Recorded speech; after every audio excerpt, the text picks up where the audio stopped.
یہ سب تو خود وہاں سے ہی آئے تھے، اور یہ جو ہے یہاں پہ بڑا جو مسلمانوں کی حالات پہ انہوں نے افسوس نہیں کرنا تھا، بلکہ وہ آپ دیکھیے کہ یہ بس صرف جو ہے وہ ان کے ساتھ عقیدت پیدا کرنے کے لیے اس کی جھوٹ قسم کی جو ہے ساری یہ کہانیاں اسٹوریاں ہیں۔ اور وہ مولوی جو عبد الکریم تھا، اس نے اس وقت مرزا قادیانی کو کچھ نہیں کہا تھا، جب اسٹیشن پہ مرزا قادیانی کو کہا تھا کہ اپنی بیوی کو پردہ کرائے، تو وہ آگے سے مرزا قادیانی نے اس کو جو ہے اچھا خاصا جواب دیا۔ اس وقت یہ مولوی عبد الکریم جو ہے وہ اس کو یہ مسلمانوں کے حالات اور یہ مرزا قادیانی کے حالات پہ دکھ نہیں ہوا تھا۔ تو بہرحال اگلا حوالہ ہے 1064 کا کہ منشی کپور احمد صاحب منشی ظفر احمد صاحب کپور تلوی نے بذریعہ تحریر بیان کیا کہ جب حضرت صاحب جالندھر میں مقیم تھے تو انہی دنوں میر عباس علی صاحب بھی اپنے کسی مرید کے ہاں آ کر جالندھر میں ٹھہرے ہوئے تھے۔ حضرت صاحب نے مجھے فرمایا کہ وہ آپ کے پرانے ملنے والے ہیں، ان کو جا کر کچھ سمجھاؤ۔ پیرا دتا جو کہ فاتر العقل سا شخص تھا اور حضرت صاحب کے پاس رہتا تھا، اس نے کہا حضور میں بھی جا کے سمجھاواں۔ حضرت صاحب نے کہا کہ منشی کے ساتھ چلے جاؤ۔ اب یہ فاتر العقل شخص مرزا قادیانی کی تو عقل خود نہیں تھی، تو اس کو کہہ رہا ہے کہ ہاں تم جا کے اس کے ساتھ سمجھا لو۔ اچھا، میں میر عباس علی کی قیام گاہ پر گیا، 8-10 آدمی فرش پر بیٹھے تھے اور میر صاحب چارپائی پر، ایک تخت بھی وہاں تھا اور دوروں میں پوست بچھے ہوئے تھے۔ اور یہ جو تھا پوست جو ہے وہ ایک قسم کا یہ پودا ہوتا ہے جس کو جو ہے اوپر جو ہے وہ اس کو جو ہے پوست خشخالی بھی کہتے ہیں، اور پھل کے اندر سے جو ہے وہ باریک سے بیج بھی نکلتے ہیں، جن کو خشخالی کہتے ہیں، اور جن کو جو بیج نکلتے ہیں ان کو خشخاش کہتے ہیں۔ خشخاش کہتے ہیں جو استعمال ہوتی ہے، اور اسی پھول کے بالائی سے پر جو گول دائرے میں افیم ہوتی ہے۔ یعنی یہ وہ جو تھے مرزا قادیانی کو خود بھی یہی افیم وغیرہ اور اس چیزوں کی عادت تھی، تو یہاں پہ کہہ رہا ہے کہ وہ بھیگے ہوئے تھے، اور پیراں دتا کو دیکھ کر میر عباس علی نے اسے بے تکلفانہ پکارا، او پیراں دتا، او پیراں دتا، اور مجھ سے السلام علیکم کہہ کے ہنستے ہوئے آئیے آئیے کہہ کر بیٹھنے کو کہا۔ پیرا دیتا مجھ سے کہنے لگا کہ میں پہلے سمجھا لوں، میں نے کہا سمجھا لے۔ پیرا دیتا کہنے لگا میر صاحب میں تمہیں دونوں وقت کھانا پہنچاتا تھا یا نہیں، اور تمہیں کبھی کبھی میں پیسے بھی دیا کرتا تھا یا نہیں؟ میر صاحب اب بڑے آدمی دور دور سے روٹی کھانے والے آتے ہیں، اب جو تم روٹی کی خاطر ادھر ادھر پھرتے ہو یہ وقت اچھا ہے یا وہ جب گھر بیٹھے تمہیں روٹی دے جایا کرتا تھا؟ اب تم میرے ساتھ چلو، میں تمہیں دونوں وقت روٹی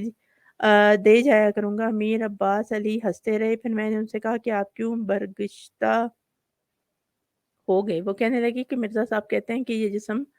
آسمان پر نہیں جا سکتا۔ میں نے اپنے پیر کو خود دیکھا ہے کہ مولوی غوث علی پانی پتی ان کے پیر تھے کہ ایک دفعہ انہوں نے الا اللہ کا جو نعرہ مارا تو زمین شک ہوگی اور وہ اس میں سما گئے، اور میں نے کہا کہ وہ اوپر تو پھر بھی نہ گئے، وہاں قرآن شریف رکھا تھا۔ میں نے اٹھا کر میر صاحب کے سر پر رکھ دیا کہ آپ کو خدا کو حضرت ناظر جان کر بتایا کہ آپ نے یہ واقعہ خود دیکھا ہے۔ تو وہ کہنے لگا ہمارے پیر نے جب یہ واقعہ بیان کیا انہوں نے ایک دفعہ ایسا کیا اور ہم انہیں سچا سمجھتے تو یہ چشمدید ماجرا ہی ہوا نا۔ جہاں تک ہو سکا میں نے ان کو سمجھایا، مگر اس وقت ان کی حالت بہت بگڑ چکی تھی، وہ اقراری نہ ہوئے۔ اب یہ جو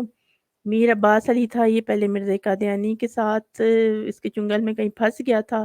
اور پھر جو ہے شاید اللہ نے اسے بچانا تھا تو وہ جو ہے وہ اس کے چنگل سے نکل گیا، اور یہ مرزا قادیانی جو ہر وقت کہتا رہتا تھا کہ جو ہے وہ حضرت عیسیٰ علیہ السلام جو ہے ان کا نزول نہیں ہو سکتا، اور معراج شریف میں نبی پاک صلی اللہ علیہ وآلہ وسلم کے متعلق یہ کہتا تھا کہ وہ جسم جو ہے اس طرح وہ آسمان پہ نہیں جا سکتے۔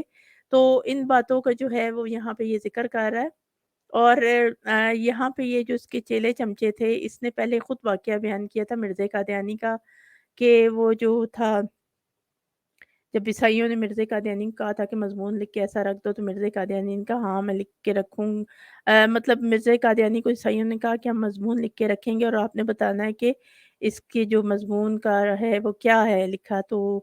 مرزا قادیانی نے کہا ہاں میں بتاؤں گا، مگر اس سے پہلے مسلمان بھی ہونا پڑے گا اگر میں نے بتا دیا۔ تو یہ جو ہے وہ سارے واقعات جو ہیں ان آدمیوں نے خود نہیں دیکھے، یہ جو مرزا قادیانی کے مرید تھے، کہتے ہیں کہ ہم نے چشمدید طور پہ نہیں دیکھے، تو ہم نے صرف مرزا قادیانی سے سنے۔ اب یہاں پہ اس بندے کو جو ہے وہ اس کو جو ہے کبھی قرآن اس کو رکھ کے اس کے سامنے باتیں کر رہے ہیں اور اس کو کہہ رہے ہیں کہ تم نے آنکھوں سے دیکھا۔ اب مرزا قادیانی کی جو ہے تو کوئی کرامت تو انہوں نے خود آنکھوں سے نہیں دیکھی تھی، اور اس کو جو ہے وہ مسیح اور نبی مان کے انہوں نے جو ہے اس کے پیچھے لگے ہوئے تھے اور اس کی جو ہے وہ باتوں کو مان رہے تھے۔ تو جب خود انہوں نے کوئی آنکھ سے مرزا قادیانی کی کوئی ایسی کرامت، کوئی اس کی ایسی چیز دیکھی ہی نہیں، تو پھر دوسروں کو جو ہے وہ قرآن اٹھا کے اور ان کو یہ کہنا کہ واقعی دیکھا تھا، نہیں تو یہ تو عجیب سی بات ہے نا۔ تو بہرحال وہ آدمی جو تھا انہوں نے بہت اس کو رام کرنے کی کوشش کی، اور اوپر دیکھیں کہ وہ جو مرزا قادیانی کا آ، جو ملازم تھا پینا دتا، اس کی سوچ بھی یہاں روٹیوں تک تھی، یعنی وہ کہتا ہے کہ تمہیں جو میں کھانا پہنچاتا تھا پیسے دیتا تھا، یعنی اب اصل جو ہے وہ یہی ہے قادیانیت کا کہ مرزا قادیانی جو پھانسنا ہوتا تھا تو روٹیاں کھلا دیتا تھا، کھانا وغیرہ کھلا دیا، کچھ پیسے دے دیے، مدد کر دی، تو جو ہے وہ بندوں کو پھانس لیا۔ تو وہ جو ملازم تھا مطلب،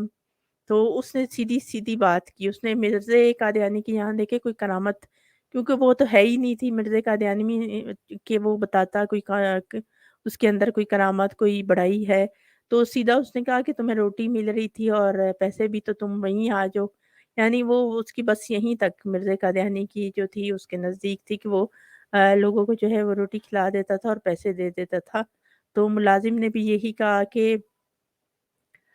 تمہیں وہاں پہ روٹی بھی مل جاتی تھی، پیسے بھی، تو یعنی وہیں پہ آ جاؤ مرزا قادیانی۔ لیکن اگلا بندہ جو تھا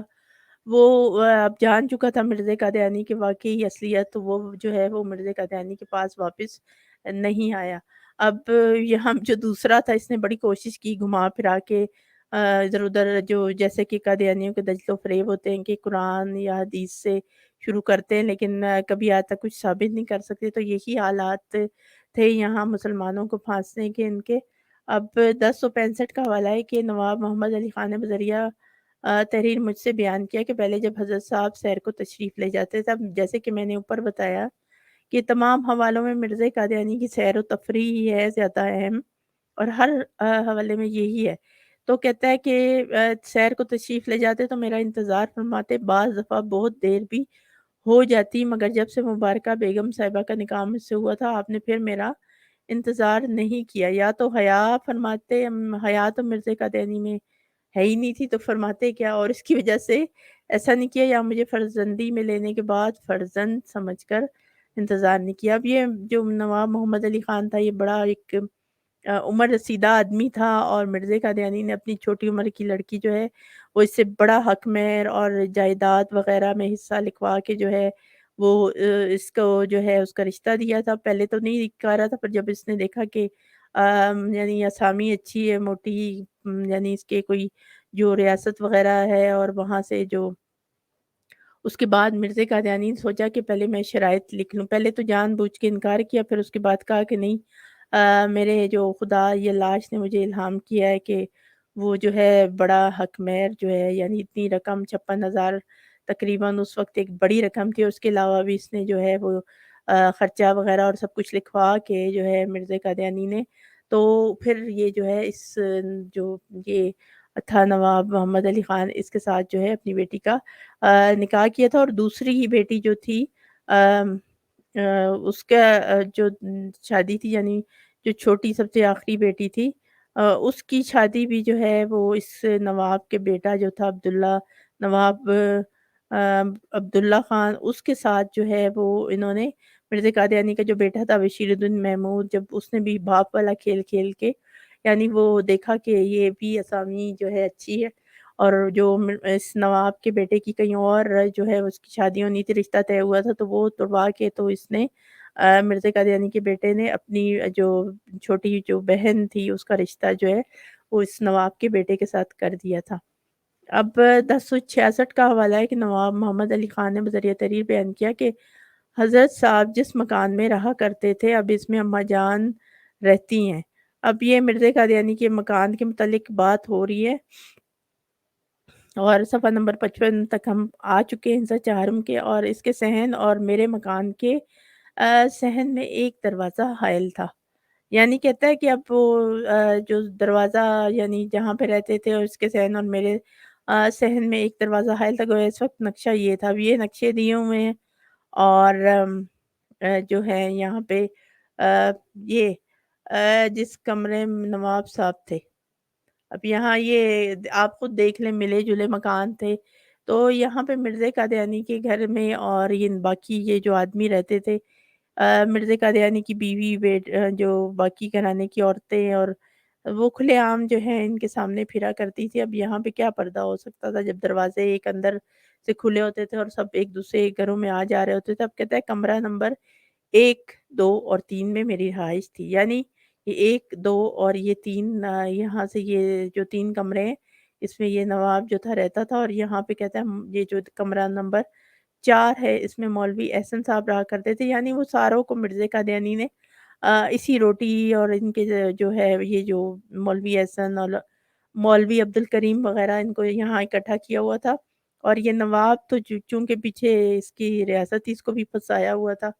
اور نمبر 5 میرا صحن تھا، یعنی نمبر 5 میں کہتا ہے یہ جو تھا یہ صحن تھا، اور نمبر 6 جو تھا وہ حضرت صاحب کا صحن تھا۔ اب یہ جو تھا اس مرزا قادیانی کا صحن تھا۔ اب کہتا ہے اور نمبر 7 آپ کا رہائشی کمرہ، اور نمبر 8 بیت الفکر تھا۔ یعنی یہ جو تھا یہ 7 جو تھا کمرہ تھا یہ مرزا قادیانی کا، اور 8 جو تھا بیت الفکر جس کو یہ کہتے تھے، اور یہ آگے سے ان کا جو تھا مرزواڑا تھا جہاں سے راستہ مرزا قادیانی نے کھڑکی سے رکھا تھا وہ نکل آتا تھا۔ اور کہتا ہے اسی تناظر صاحب جب کوئی بات کرتے تو ہمیں سنائی دیتی۔ یعنی اب آپ خود دیکھیں کتنے یہ 7 کمرے ہیں، تو یہ جب کوئی بات کرتے ہوں گے وہ مرزا قادیانی سنتا ہوگا، اور جب وہ کرتا تھا تو ان کو سنائی دیتی۔ جب کوئی بات ہو یا عورتوں میں تقریر، اور رات دن میں جب بھی حضرت صاحب رسول کریم صلی اللہ علیہ وآلہ وسلم کا ذکر آتا تو آپ کے منہ سے یہی نکلتا تھا کہ ہمارے رسول کریم، ہمارے نبی کریم۔ اب یہ آگے تو جو ہے انہوں نے ہر حوالے میں یہ بات لکھنی ہوتی ہے تاکہ مرزا قادیانی کو جو ہے وہ بڑا عقیدت مند، کوئی سچا اور عاشق رسول ثابت کرے، لیکن ایسی کوئی بات نہیں تھی، اور مرزا قادیانی کی جو ہے وہ جو اس نے بے شمار گستاخیاں کی ہوئی تھی اللہ تعالیٰ کی شان میں، اور ہمارے نبی پاک صلی اللہ علیہ وآلہ وسلم کی شان اقدس میں تو گستاخی کی ہی ہوئی تھی، کیونکہ اپنے آپ کو جو ہے مرزا قادیانی کہتا تھا کہ میں جو ہوں اللہ نے مجھے محمد بھی بنا کے بھیجا ہے اور رسول بھی، نعوذ باللہ۔ تو یہ مرزا قادیانی کی ہے جو تھی وہ یہاں پہ کہہ رہا ہے کہ بڑی عقیدت تھی، تو اس کی اصل باتیں جو ہے وہ اس نے یہ لکھی ہوئی تھی۔ 1067 کا حوالہ ہے کہ منشی ظفر احمد، اب یہ کپور تھلوی جو تھا، کپور تھلہ ایک علاقہ تھا، تو منشی ظفر احمد کپور تھلوی نے ذریعہ تحریر بیان کیا کہ ایک دفعہ کا ذکر ہے حضرت صاحب مغرب کے بعد مسجد کی یعنی جو مرزواڑا تھا اس کی دوسری چھت پر ماں چند اصحاب کے کھانا کھانے کے لیے تشریف فرما تھے۔ ایک احمدی میاں نظام الدین ساکن لدھیانہ جو بہت غریب آدمی تھے اور ان کے کپڑے بھی دریدہ تھے یعنی پھٹے ہوئے تھے، حضور سے 4-5 آدمیوں کے فاصلے پر بیٹھے تھے۔ اتنے میں کئی دیگر اشخاص خصوصاً وہ لوگ جو بعد میں لاہوری کہلائے آتے گئے اور حضور کے قریب بیٹھتے گئے، جس کی وجہ سے میاں نظام الدین کو پرے ہٹنا پڑتا رہا، حتیٰ کہ وہ جوتیوں کی جگہ تک پہنچ گئے۔ اتنے میں کھانا آیا تو حضور نے سالن کا ایک پیالہ کچھ روٹیاں ہاتھ میں اٹھا لی اور نظام الدین کو مخاطب کر کے فرمایا کہ آؤ میاں، یعنی اب اگلے صفحے پہ ہے کہ نظام الدین آپ اور ہم اندر بیٹھ کر کھانا کھائیں، اور یہ فرما کر جو مرزواڑا تھا اس کے صحن کے ساتھ جو کوٹری ہے اس میں چلے گئے، اور حضور نے میاں نظام الدین نے کوٹری کے اندر ہی ایک پیالے میں کھانا کھایا اور کوئی اندر نہ گیا۔ جو لوگ قریب بیٹھتے گئے ان کے چہروں پر شرمندگی تھی۔ اب مرزا قادیانی نے، میں نے کہا نا کہ بہت سے لوگوں کو مطلب وہ بدلتا رہتا تھا، اپنے جو پسند نہ ہوتا تھا تو یہ کھانے کھلا کے پیسے دے کے اور اسی چیزوں سے جو ہے پھنسا لیا کرتا تھا۔ تو یہ سارے حوالوں میں آپ دیکھ لیں کہ آپ کو یہی نظر آئے گا کہ کھانا کھلایا تو یہ۔ اب 1068 کا حوالہ ہے کہ منشی ظفر احمد صاحب نے بذریعہ تحریر بیان کیا کہ ایک دفعہ مولوی عبدالرحیم ساکن میرٹھ قادیان آئے ہوئے تھے۔ حضرت صاحب سے 3 دن تک ان کی ملاقات نہ ہو سکی۔ وجہ یہ تھی کہ جب حضور مسجد مبارک میں بیٹھتے تو عبدالرحیم صاحب تکلف اور آداب کے خیال سے لوگوں کو ہٹا کر اور گزر کر قریب جانا ناپسند کرتے تھے۔ میری یہ عادت تھی کہ بہرحال و بہرکیف قریب پہنچ کر حضور کے پاس جا بیٹھتا تھا۔ عبدالرحیم صاحب نے مجھ سے ظاہر کیا کہ 3 دن سے ملاقات نہیں ہو سکی، چنانچہ میں نے حضرت صاحب کی سے یہ بات عرض کی۔ حضور ہنس کر کہنے لگے کہ کیا یہ آپ سے سبق نہیں سیکھتے؟ اور پھر انہیں فرمایا کہ آ جائیے، چنانچہ ان کی ملاقات ہوگی۔ یعنی یہ مرزا قادیانی کی یہ مجلس اس قسم کی تھی کہ مرزا قادیانی وہ کہتا ہے کہ لوگوں کو ہٹا کر دھکے مار کر بے شک آگے آ جاؤ لیکن آ جاؤ، اور اوپر کہتا ہے کہ نہیں، وہ ایک طرح سے وہ ناپسند کرتا تھا کہ لوگ جو ہیں وہ آگے آتے جائیں، لیکن یہ دیکھیے کہ یہ 2 حوالے جو ہیں وہ ایک دوسرے کے اپوزٹ ہو گئے۔ یعنی اوپر والا جو میاں نظام الدین کا کہتا ہے وہ اس کو لوگ ہٹا ہٹا کے پیچھے کر دیا، اور نیچے جو ہے ایک بندہ جو آگے نہیں جا رہا تھا تو اس کو کہتا ہے کہ اس دوسرے بندے سے تو نے سبق نہیں سیکھا، یعنی لوگوں کو دھکے چکے لگتے ہیں یا ان کے اوپر سے گزر کے بھی آنا پڑتا ہے بیٹھے لوگوں کے، تو کوئی بات نہیں، وہ آ جانا چاہیے۔ اب یہ مرزا قادیانی کی جو ہے خود ہی آپ دیکھتے جائیں اصلیت دونوں حوالوں میں ایک الگ الگ بات ہے، بالکل ایک دوسرے کے متضاد۔ اب 1069 کا حوالہ ہے۔ منشی ظفر احمد صاحب کپورتھلوی نے بذریعہ تحریر بیان کیا کہ ایک دفعہ 2 شخص منی پور آسام سے قادیان آئے اور مہمان خانے میں آ کر انہوں نے خادمان مہمان خانہ سے کہا کہ ہمارے بستر اتارے جائیں اور سامان لایا جائے، چرپائی بچھائی جائے۔ خادمان نے کہا کہ آپ خود اپنا اسباب اتروائیں، چرپائیاں بھی مل جائیں گی۔ دونوں مہمان اس بات پر رنجیدہ ہو کر فوراً یکے میں سوار ہو کر واپس روانہ ہو گئے۔ میں نے مولوی عبدالکریم صاحب سے ذکر کیا تو مولوی صاحب فرمانے لگے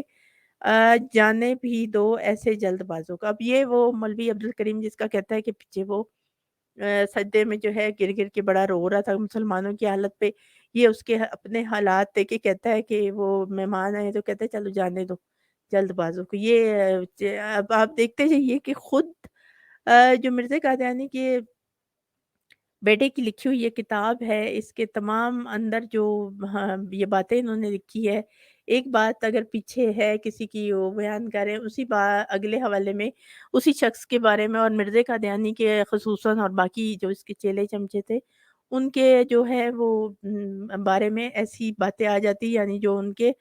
پچھلی بات سے میچ نہیں کرتی، ان کے کردار اور جو ان کے طور طریقے ہیں ان سے وہ بات بالکل بھی جو ہے وہ میچ نہیں کرتی تھی۔ اب یہاں پہ بھی ایسا ہی ہے کہ یہ جو مولوی عبدالکریم تھا اس کے یہ حالات تھے اور اس کو جو ہے ذرا سا بھی کوئی احساس نہیں تھا۔ اب کہتا ہے حضرت صاحب کو اس واقعے کا علم ہوا تو نہایت جلدی سے ایسی حالت میں جوتا پہننا مشکل ہو گیا۔ حضور ان کے پیچھے نہایت تیز قدم چل پڑے، چند خدام بھی ہمراہ تھے۔ میں ساتھ نہر کے قریب پہنچ کر ان کا یکا مل گیا اور حضور کو آتا دیکھ کر یکا سے اتر پڑے۔ حضور نے انہیں واپس چلنے کے لیے کہا، آپ کے واپس ہونے کا مجھے بہت درد پہنچا، چنانچہ وہ واپس آئے۔ حضور نے یکے میں سوار ہونے کے لیے انہیں فرمایا کہ میں ساتھ ساتھ چلتا ہوں، مگر وہ شرمندہ تھے اور سوار نہ ہوئے۔ اس کے بعد مہمان خانے میں پہنچے۔ حضور نے جو ہے وہ کہتا ہے خود ہاتھ بڑھایا، یعنی اگلا صفحہ نمبر 57 پہ ہے کہ ہاتھ بڑھایا مگر خدام نے جو سامان وغیرہ تھا کہتا ہے ان کا اتار لیا۔ حضور نے اسی وقت 2 نواڑی پلنگ منگوائے اور ان پر بستر کروایا، ان سے پوچھا کہ آپ کیا کھائیں گے، اور خود ہی کہا کہ کیونکہ اس طرف چاول کھائے جاتے ہیں، اور رات کو دودھ کے لیے پوچھا، غرض ان کی تمام ضروریات اپنے سامنے پیش فرمائی اور جب تک کھانا آیا وہیں ٹھہرے رہے۔ اس کے بعد حضور نے کہا کہ ایک شخص جو اتنی دور سے آتا ہے، راستے کی تکالیف اور صعوبتیں برداشت کرتا ہوا یہاں پہنچ کر سمجھتا ہے کہ اب میں منزل پر پہنچ گیا، اگر یہاں آ کر بھی اس کو وہی تکلیف ہو تو یقیناً اس کی دل شکنی ہوگی، اور ہمارے دوستوں کو اس کا خیال رکھنا چاہیے۔ اس کے بعد جب تک وہ مہمان ٹھہرے رہے، مرزا یعنی قادیانی کا کہتا ہے یہ معمول تھا کہ روزانہ 1 گھنٹے کے قریب اس کے پاس بیٹھتے اور تقریر وغیرہ فرماتے۔ جب وہ واپس ہوئے تو صبح کا وقت تھا، حضور نے 2 گلاس دودھ کے منگوائے اور انہیں کہا کہ یہ پی لیجئے، اور نہر تک انہیں چھوڑنے کے لیے ساتھ گئے۔ راستے میں گھڑی گھڑی ان سے فرماتے کہ آپ تو مسافر، آپ یکے میں سوار ہو لے، مگر وہ سوار نہ ہوئے۔ نہر پر پہنچ کر انہیں سوار کرا کر حضور واپس تشریف لائے۔ اب یہ مرزا قادیانی کی جو میں نے کہا نا، کیونکہ مرزا قادیانی تو پھنسا رہا تھا لوگوں کو، جو بھی آتا تھا اس کے جب شروع میں جو اس نے بندے پھنسانے تھے، مسلمانوں کے ایمان خراب کرنے تھے، تو جب وہ ساتھی جو تھے وہ کچھ اس قسم کے تھے، وہ آرام طلب، تو پھر مرزا قادیانی جو ہے اس کو یہ ڈرامے خود کرنے پڑتے تھے، یعنی کبھی لوگوں کے پیچھے، اب پتہ نہیں گیا بھی ہے کہ نہیں۔ میں نے تو آپ کو کہا نا کہ یہ ان کی بتائی ہوئی باتیں جو ہیں وہ خود ان کے اگلے حوالے میں جو ہے وہ ان کے مخالف ہوتی ہے۔ تو بہرحال کہتا ہے تو یہ سارا جو تھا، اور پھر جو ان کے لیے بستر بچھوائے اور کھانے کھلائے، یعنی ان کو آرام کرنے کے لیے۔ تو یہ مرزا قادیانی کی، اب یہ قادیانیوں نے اپنے اخبار الفضل میں جو ہے وہ مرزا قادیانی کی ایک دفعہ مہمان نوازی کے قصے لکھے، اس میں بھی یہ حوالہ انہوں نے لکھا ہوا ہے کہ مرزا قادیانی کی جو ہے بڑی مہمان نوازی تھی۔ تو بہرحال یہ آپ دیکھتے رہیے کہ یہ جو ہے مرزا قادیانی کی جو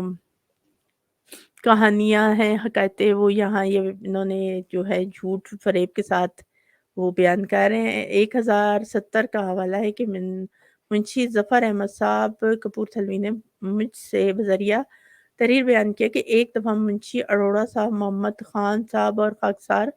قادیان سے رخصت ہونے لگے۔ گرمیوں کا موسم تھا۔ اب یہ ذرا سنیے گا مرزا قادیانی کی زبان، یعنی اب یہ اس کو بڑا کرامت بنا کے پیش کر رہے ہیں۔ تو کہتے ہیں کہ گرمی سخت تھی۔ حضرت صاحب سے اجازت اور مظافر کے بعد منشی اروڑا صاحب نے کہا کہ حضور گرمی بہت ہے، ہمارے لیے دعا فرمائے کہ پانی ہمارے اوپر اور نیچے ہو۔ حضور نے فرمایا خدا قادر ہے۔ میں نے عرض کی کہ حضور یہ دعا انہی کے لیے فرمانا، ان کے اوپر نیچے پانی ہو۔ قادیان سے چکے میں سوار ہو کر ہم تینوں چلے تو خاک کروبوں کے مکان سے ذرا آگے ہی نکلے تھے کہ یکدم بادل آ کر سخت بارش شروع ہوگی۔ اس وقت سڑک کے گرد کھائیاں بہت گہری تھی۔ تھوڑی دور آگے جا کر یکا الٹ گیا۔ منشی اروڑا صاحب بدن کے بھاری تھے، وہ نالی میں گر گئے اور محمد خان صاحب اور میں کود پڑے، اور منشی اروڑا صاحب کے اوپر نیچے پانی ہو گیا اور وہ ہنستے جاتے تھے۔ اب یہ جو حالات ہیں مرزا قادیانی کی گندی کالی زبان کیا، تو جو ہے وہ منشی جو تھا وہ نالی میں گرا، اور یہ اس کو جو ہے وہ بڑی کرامت پیش کر رہے ہیں۔ تو یہ عقل ہے ان قادیانیوں کی، اور یہ جو ہے کہ وہ اب یہاں پہ یہ تو تھوڑا لکھا ہے کہ وہ بڑا کوئی حادثہ، کوئی مسئلہ پیش آ جاتا، کوئی کیا پتا کتنی چوٹیں بھی لگی ہوں، تو بہرحال یہ ان قادیانیوں کی عقل تھی، اور یہ جو تھے وہ ان کے حالات تھے سارے، اور یہ آج کے جو تھے وہ حوالے تھے جو یہاں پہ پیش کیے گئے۔ اور تمام دیکھنے سننے والوں سے میری ہمیشہ کی طرح یہی گزارش ہوتی ہے کہ اس ویڈیو کو زیادہ سے زیادہ لائک اور شیئر بھی کیجیے گا، اور چینل کو لازمی سبسکرائب کر لیجئے، اور اگلے حوالوں کے ساتھ جو ہے اگلی ویڈیو میں آپ کی خدمت میں حاضر ہوں گے۔ تب تک کے لیے السلام علیکم ورحمۃ اللہ وبرکاتہ۔